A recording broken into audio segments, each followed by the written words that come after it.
Por 35 votos a 15, a CCJ, Comissão de Constituição, Justiça e Cidadania da Câmara dos Deputados, aprovou a proposta de emenda à Constituição, a PEC que proíbe o aborto legal no Brasil. Está aprovado o parecer por 35 votos a 15. Atualmente, a Constituição brasileira permite o aborto em 3 casos. Anencefalia fetal, quando existe uma má formação no cérebro do feto, gravidez em caso de estupro e se a gestação impõe um risco à vida da mãe. Para ser aprovada, a PEC ainda precisa conquistar a maioria no plenário das 2 casas, a Câmara e o Senado, mas só o fato de uma pauta tão retrógrada avançar com força na CCJ já assusta. A CCJ é, hoje, controlada pela bancada bolsonarista. Quem preside a comissão é a Caroline de Toni, acompanhada de uma tropa de choque formada pela Bia Kicis, Alexandre Ramagem, Éder Mauro, Júlia Zanata e o Marco Feliciano. A extrema-direita já tinha tentado atacar o direito ao aborto legal com um projeto de lei 1904, do pastor Sóstenes Cavalcante. Nesse PL, as mulheres seriam criminalizadas se tentassem aborto em caso de estupro, pegando uma pena maior até que a do próprio estuprador. Terça-feira, 3 de dezembro de 2024.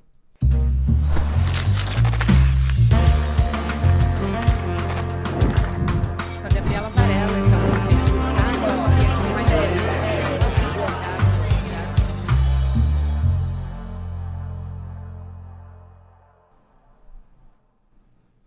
Olá, seja muito bem-vindo, seja muito bem-vinda. Eu sou a Gabriela Varela e esse é o videocast Em Detalhes. E aqui sempre com um convidado, uma convidada, a gente analisa uma temática, uma notícia importante do momento.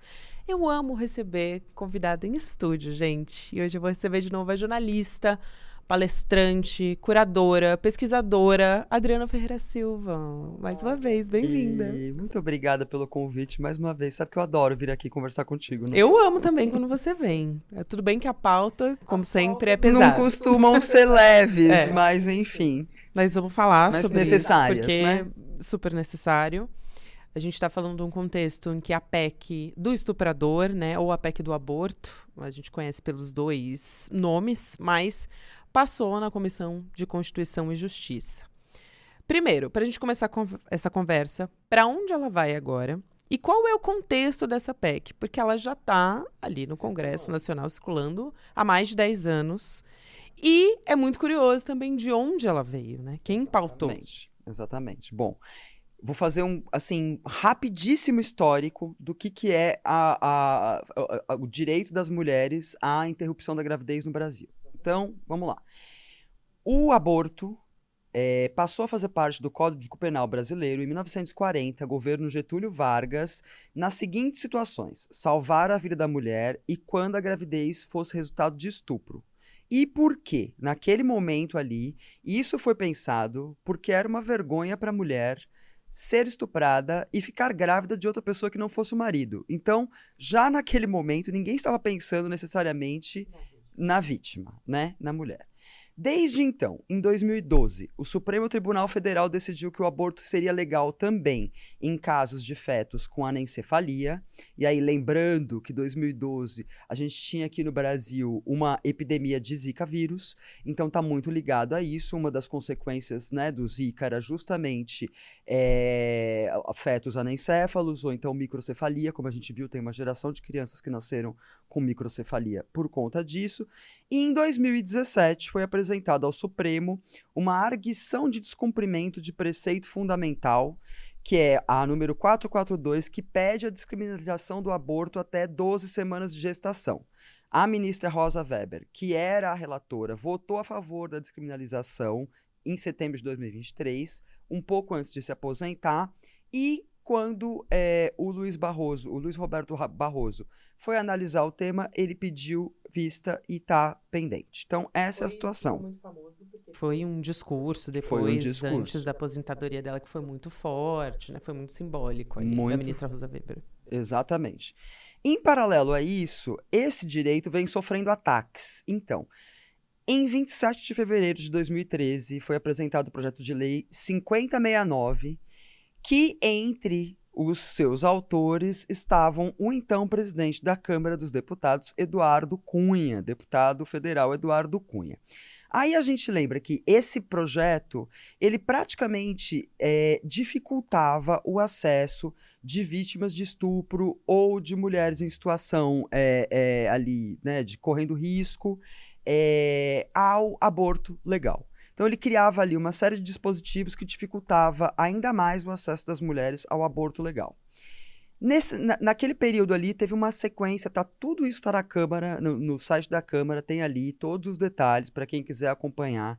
Tem ali um monte de pedido de modificação, principalmente de deputados do Partido dos Trabalhadores do PT, como a Maria do Rosário, a Érica Cocai, e em paralelo a isso, a gente tem aqui no Brasil, em 2013, aquela onda de manifestações de rua. Entre elas tem a Marcha das Vadias, tem a Marcha das Margaridas, a Marcha das Mulheres Negras, e em todas elas esse tema passou a fazer parte.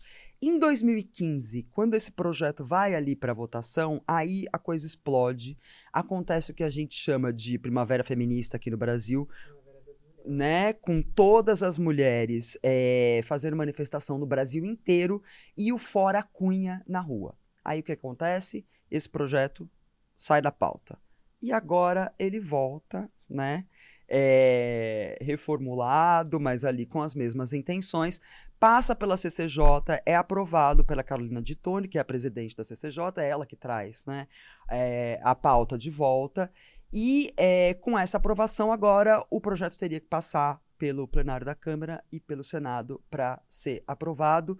E dentro desse projeto tem ali, enfim, de novo a gente volta a ter dificuldades das mulheres acessarem, né, o aborto legal, que já é difícil, como a gente vem falando, vem apontando, né, as entidades de defesa das mulheres vêm apontando que esse acesso já é dificultado em muitos lugares. Existem hospitais que deixaram de fazer o procedimento. Eu me lembro que agora no começo do ano, quando estava se discutindo isso no Congresso Nacional, também apresentado pelos partidos de extrema-direita, essa proposta de impedir as mulheres de fazerem o aborto nos casos legais. Aqui em São Paulo, eu não sei se você se lembra, Gabi, do caso de uma menina que ficou grávida aos 13 anos, tentou fazer o procedimento aqui em São Paulo, não conseguiu, teve que ir de ônibus até a Bahia para conseguir interromper a gravidez. A menina era vítima de estupro, né? Então, é isso. Eu acho que a gente tem muitos casos, era justamente isso que eu queria trazer, né? Um pouco do contexto de como é para as vítimas, mas só para reforçar, né? A gente está falando em Carolina Dittoni, claro, uma parlamentar ligada à extrema-direita, né? Trazendo essa discussão.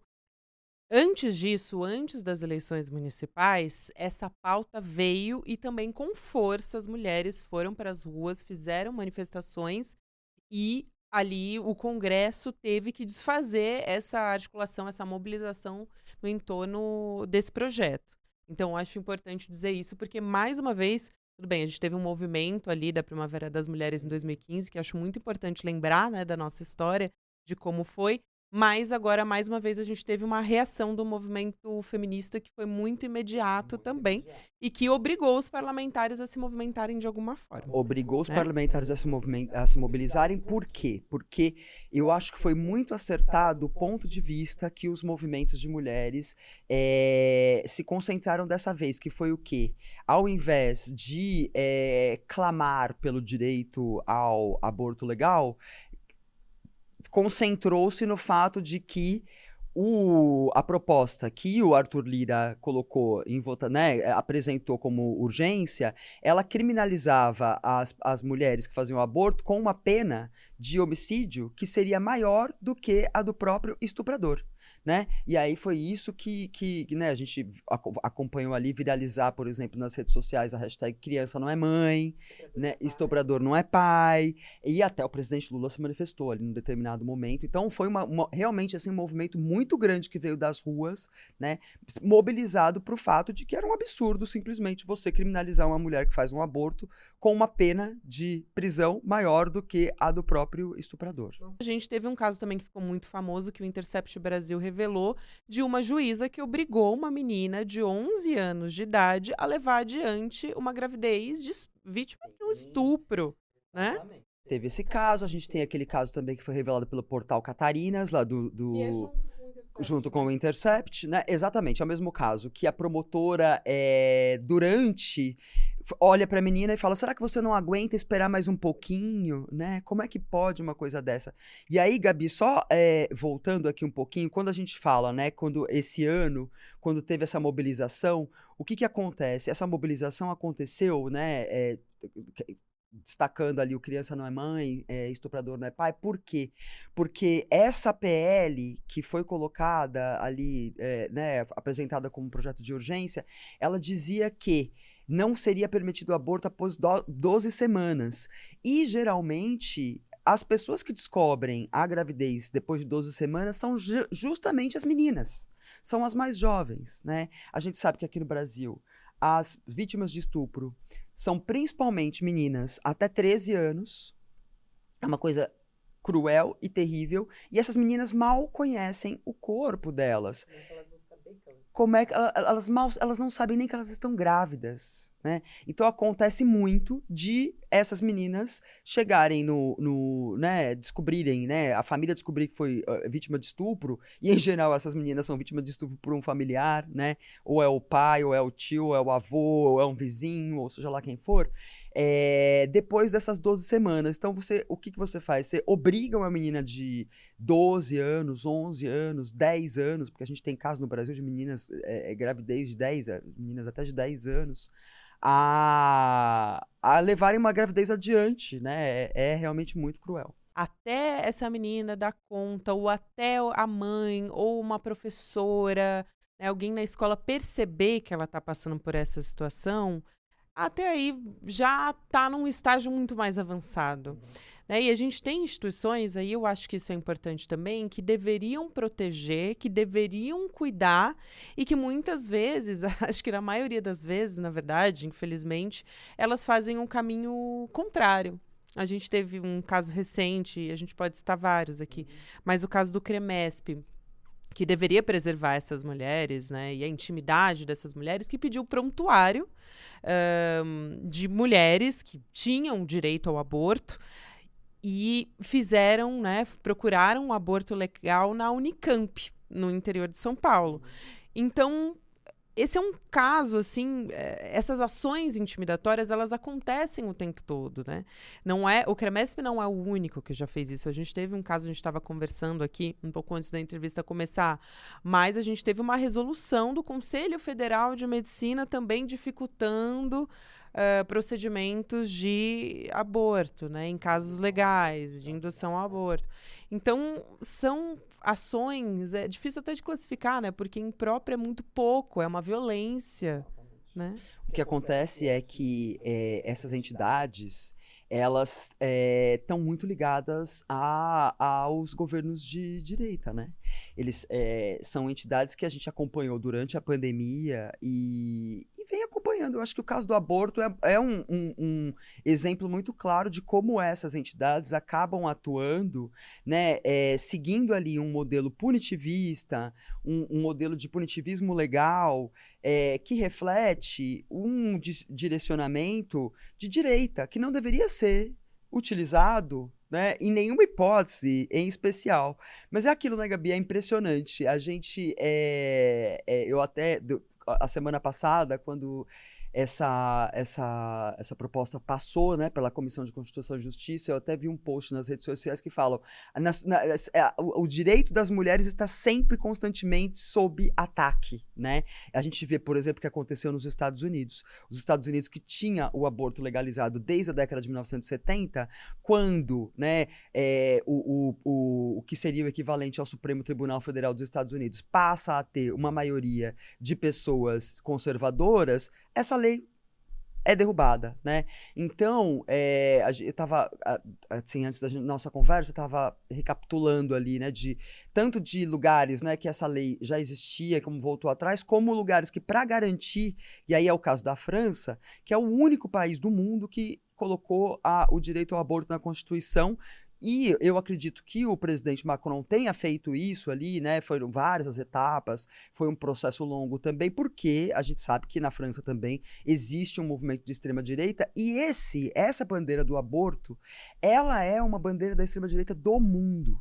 Então, esse ataque aos direitos das mulheres, que entra dentro da preservação da família e também das questões, né, ligadas às discussões de gênero, a tal da ideologia de gênero que não existe, entram todas dentro desse pacote dos partidos de direita e extrema-direita do mundo, né, na verdade. Exato.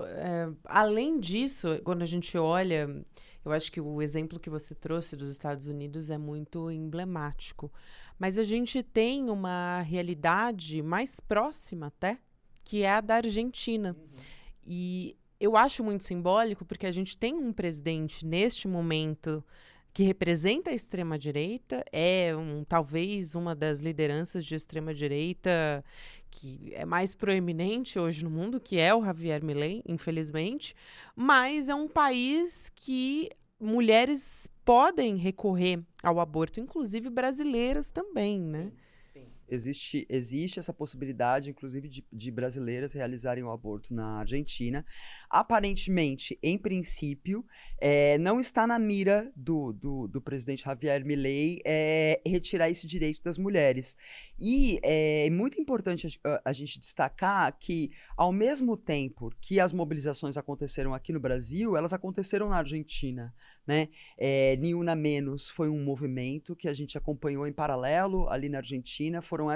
Foi a mobilização dessas mulheres que proporcionou. A gente sabe que a Argentina também é um país, né, conservador, patriarcal, né, católico, onde a herança patriarcal e colonialista é muito forte, mas ainda assim elas conseguiram se mobilizar. Agora, aqui no Brasil, a situação é realmente assim: a gente tem uma das leis mais restritivas com relação ao direito à interrupção da gravidez, né, ao direito ao aborto do mundo, uma das mais restritivas do mundo. Se passar esse projeto, a gente tem uma lei semelhante ao do Afeganistão, onde hoje existe um governo fundamentalista, que é o Talibã, que, enfim, a gente, né, acompanha ali como é a repressão entre as mulheres. Então a gente fica... É uma distopia, né? A gente passa a viver uma distopia, onde as mulheres... E eu acho muito... perverso, porque tudo isso, né, a gente estava conversando antes de entrar no ar, que existem mais de 100, porque a gente está falando dos principais, né, mas existem mais de 100 projetos no Congresso Nacional que tentam, de diversas maneiras, eliminar as possibilidades das mulheres realizarem aborto no Brasil. Então são muitas as tentativas, né, e nenhuma delas leva em consideração a mulher, ou a menina, ou a criança grávida. Então existe desde proposta que tenta criar o dia do nascituro, ou cria direitos para o nascituro, mas ninguém pensa nos direitos das mulheres, né? Ou na violência que essa mulher sofreu. E fora que existe uma hipocrisia muito grande, né, Gabi?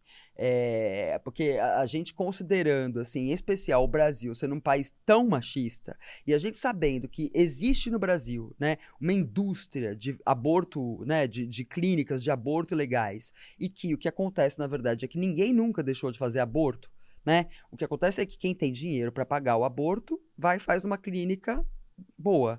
E quem não tem o dinheiro corre risco de vida. Que essa é a realidade das brasileiras nessa conjuntura, com essas restrições todas que existem ao aborto legal no Brasil. Essa é a realidade. Eu acho que sempre é importante a gente trazer um pouco de como funciona essa realidade. Parece que a gente está sempre... Eu tenho essa sensação, né? Que a gente parece que está sempre chovendo no molhado, mas se faz necessário, né? Porque a gente conhece, todas nós conhecemos, né? Eu acho que a mulher que vai nos ouvir vai pensar, eu conheço uma mulher ou eu mesma passei por isso, né? É sempre assim. Então, isso se aplica a nós também. Além da culpa, tem esse medo que elas têm, a gente falou já sobre isso, delas serem investigadas, mesmo quando elas estão enquadradas nos casos que são previstos, mesmo quando elas teriam, teoricamente, acesso, porque a gente sabe que na prática não é assim que vai funcionar. Então, é uma experiência em comum que a gente tem, mas que é uma experiência muito solitária, né? E muito perversa, como você disse também. Não só de mulheres, mas pessoas com útero que engravidam, né, de alguma maneira, e que teriam um direito ao aborto. Então, eu acho sempre importante trazer um pouco desses exemplos, assim, como jornalista, você já entrevistou mulheres que passaram por isso, eu também já, enfim, mas mesmo não sendo jornalista, eu acho que toda mulher conhece, né, alguma história. E mulheres que colocam a própria vida em risco, né, porque não tem recurso para poder ir até uma clínica, ou indo até uma clínica, ainda assim, corre um risco. Então, tudo é um risco quando você é uma mulher, né? Tudo é um risco quando você é uma mulher. Tudo é um risco quando você é uma mulher. E eu trouxe um dado aqui que, inclusive, está na coluna da Vivian Mesquita, sobre justamente a Vivian falando sobre esse projeto que está na CCJ, que a Vivian levanta que em 2018 teve um levantamento que mostra que o Brasil é um dos lugares onde tem a maior quantidade, olha aqui, ó, 2018, uma mulher morreu a cada 2 dias no país, e entre 2010 e 2021, 60% dos óbitos notificados no sistema de informações sobre mortalidade foram de mulheres com menos de 30 anos, 62% delas eram negras, e isso são as mortalidades ligadas tanto à mortalidade ali no momento do parto, quanto às decorrentes de abortos mal realizados, de tentativas de abortos mal realizados. Então é cruel. Eu, assim, para quem quiser ter uma ideia do quão dura é a realidade de uma mulher que tenta fazer o aborto, eu sugiro assistir a um filme e ler a um livro que se chama O Acontecimento. O Acontecimento é o livro da escritora francesa Annie Ernaux, que foi a Nobel de Literatura em 2021. Esse livro, ele também é um filme que provavelmente está em todas as plataformas, na MUBI com certeza já está, também se chama também O Acontecimento, que mostra ali o drama de uma jovem na década de 70 que descobre a gravidez, uma gravidez indesejada, como muitas, né, mulheres acontece, e naquela época na França era proibido tanto que as jovens usassem anticoncepcional quanto o aborto. E aí a gente acompanha o drama dessa mulher naquele aborto que ela faz ali clandestino. E assim, é muito dolorido. Assim, o que eu fico mais chocada, Gabi, é que quando o ataque vem de homens, né, a gente tá ali já preparada. Agora, quando são as mulheres que se envolvem nisso, toca num lugar diferente. Toca num lugar diferente porque você ser mulher e você defender que uma mulher que sofreu... Estamos falando só dos casos legais, né? Não estamos nem falando no fato de que, na verdade, o aborto deveria ser legalizado em qualquer circunstância, já que é um direito, né? Deveria ser um direito constitucional. Mas quando você pensa, né, que uma mulher que sofre um estupro não pode ter direito a um aborto, ou uma mulher que tenha, por exemplo, um feto anencéfalo, você vai levar uma gravidez adiante, passar 9 meses com uma criança que não vai ter a condição de sobreviver após o nascimento, é realmente de uma crueldade terrível. E tem uma discussão, assim, que acho que vale a pena a gente fazer, né, uma reflexão aqui final, porque muito se falou sobre isso ser uma cortina de fumaça, né, a PEC do estuprador ou a PEC do aborto. Porque vários outros projetos também surgiram desde que o Bolsonaro e outros 36 foram indiciados. A gente teve audiência pública para falar de voto impresso de novo. A gente tem a PEC das praias no Senado, mais uma vez. Enfim, uma série de discussões ali que representam um retrocesso, que são pautas, de fato, conservadoras, né? Mas aí tem 2 componentes aí que eu acho importante, que é usar as mulheres como uma espécie de bode expiatório, né? Mas a perseguição contra as mulheres, né, contra corpos, né, de mulheres é muito antiga. A gente está aqui conversando, mesmo em 1940, não foi um direito conquistado pensando nas pessoas, né, que gestam, foi pensando no constrangimento que isso geraria para os homens. Então, eu acho que isso é muito sintomático. A Débora Diniz, né, antropóloga, ela falou muito bem sobre isso, eu até peguei esse trecho, assim, porque ela diz, não é só um oportunismo político, né, e acho que esse é o argumento da cortina de fumaça da extrema-direita, é vontade política em estado latente. Eu achei isso muito bom. Está ali à espera de uma crise para emergir e se tornar realidade para perseguir mulheres e meninas. É isso, né? É o tempo inteiro. É só esperando o momento oportuno. Eu acho que sim. Eu acho que a gente pensar ali, né, que e sendo essa maior parte desses projetos todos apresentados por políticos do PL, então sim, eu acho que eles utilizam mesmo isso para tirar a atenção, né, da cobertura mesmo, né, acho que agora não fez tanto efeito, né, porque esse caso do golpe, enfim, né, é um escândalo e é muito grave. Acho que eles não conseguiram muito isso, mas sim, eu acho que vai para muito além disso. Acho que os direitos das mulheres estão sempre sob ataque. E aí, só para a gente encerrar, antes da gente se despedir, porque daria tempo para um outro podcast, né? Eu acho que é muito triste a gente ver o Congresso Nacional concentrado em discutir isso e não discutir, por exemplo, a cultura do estupro no Brasil. Né? A gente tem números alarmantes e ao invés da gente estar discutindo o que a gente poderia fazer, tanto de mudança comportamental na sociedade, né, quanto para, enfim, prevenir Isso é perfeito, Dri, porque a gente tá falando da extrema-direita que diz que se preocupa com a família. Então, por que não tá preocupado com as meninas sendo violentadas? Exatamente. Então, por que a gente não tá preocupando, né? A gente não tá preocupado com as meninas de família que estão sendo violentadas, né? Como é que a gente tem esse número escabroso de a maior parte das meninas que são vítimas de estupro no Brasil são crianças de até 13 anos e a gente não tá concentrado nesse tipo de discussão, mas sim concentrado no resultado dessa violência.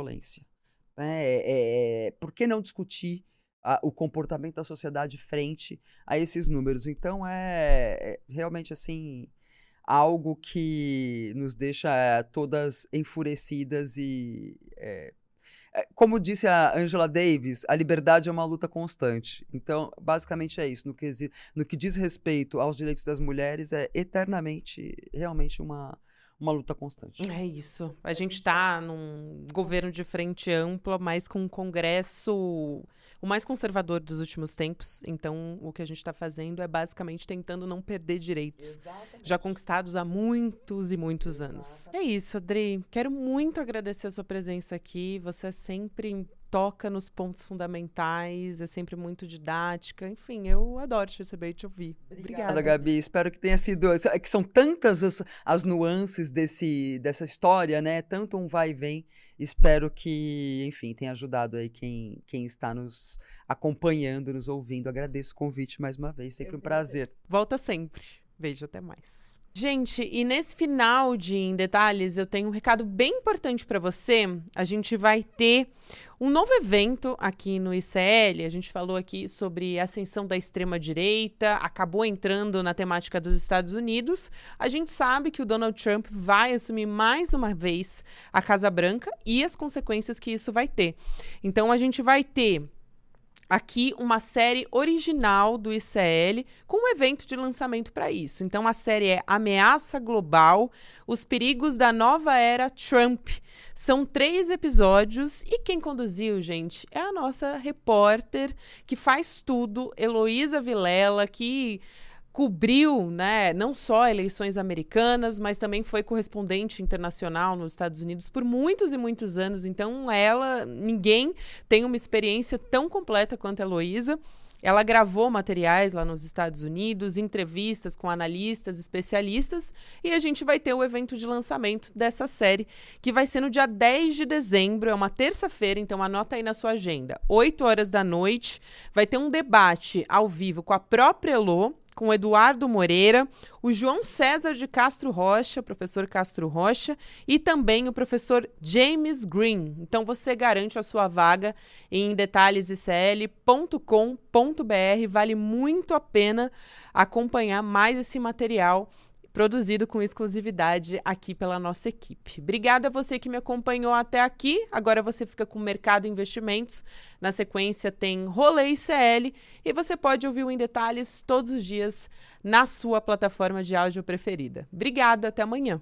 É quase inacreditável que os eleitores dos Estados Unidos tenham escolhido um novo presidente que é um homem declaradamente machista, racista e condenado em 34 acusações. A reeleição de Donald Trump é um golpe duríssimo no que a gente entende como democracia no mundo moderno. Para entender esse futuro incerto, o ICL lança uma nova série original, Ameaça Global, os perigos da nova era Trump. Vem participar do lançamento oficial com a exibição do primeiro capítulo da série no dia 10 de dezembro, às 8 horas da noite. Eu estarei lá ao vivo com Eduardo Moreira e outros convidados para um debate essencial para a gente entender o que está acontecendo. Então, clica lá em Saiba Mais e se inscreva para participar.